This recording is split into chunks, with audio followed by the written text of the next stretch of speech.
The technical round is not a quiz you pass by reciting definitions. A model can define a context window. What the interviewer actually wants is a PM who reasons about the trade off and knows why it changes a product decision. Definitions are table stakes. The judgment on top is the whole point. So, the thing being scored here isn't your vocabulary, it's whether you can use a concept to make a call. Would you cache this? Would you add retrieval? Which model would you ship? And what would you promise the user? If your answer stops at the definition, you've shown you read the blog post. If it reaches the decision, you've shown you'd use it on the job. Every technical answer follows the same 4 beats, and if you internalize this shape, you can answer a concept you've barely thought about and still sound solid. Let's start with beat 1, the definition. Say what the thing is precisely in 1 or 2 sentences. No hedging, no saying, it kind of depends. Just the clean definition. Moving to beat 2, the trade off. There is always one, so name it out loud. A bigger context window costs more, and recall drops in the middle. Fine tuning buys you reliable behavior but adds a training and maintenance loop, and it can't cite a source. Low temperature buys consistency at the cost of variety. Whatever the concept, find the cost and say it.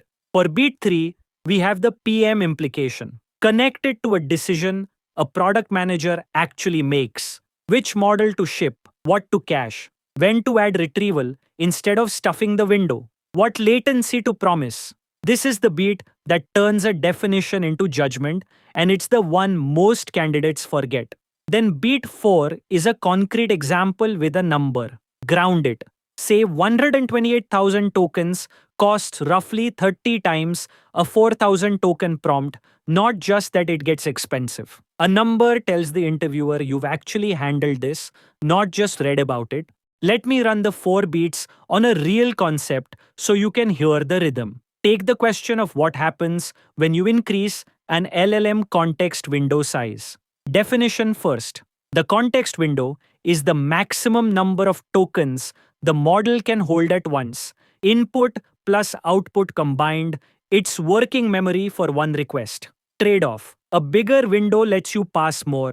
A whole transcript, a stack of retrieved passages, but it costs more, runs slower, and recall sags for anything buried in the middle. The lost in the middle effect. PM implication. Don't treat a huge window as a substitute for retrieval, because if the answer sits deep in a 500,000 token dump, the model can miss it and you paid full price to watch it miss. And the number, 200,000 tokens, is roughly a 500-page book. But recall on a fact placed mid-context can drop noticeably versus the same fact at the edges. 4 beats, 1 concept, and it sounds like someone who's actually shipped with this. And one thing that helps rather than hurts. It's completely fine to say you'd confirm a specific implementation detail with an engineer. That reads as mature, not weak. What is not fine is having no mental model at all.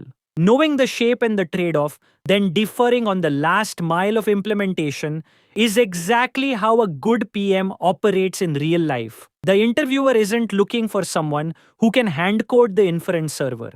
They're looking for someone who knows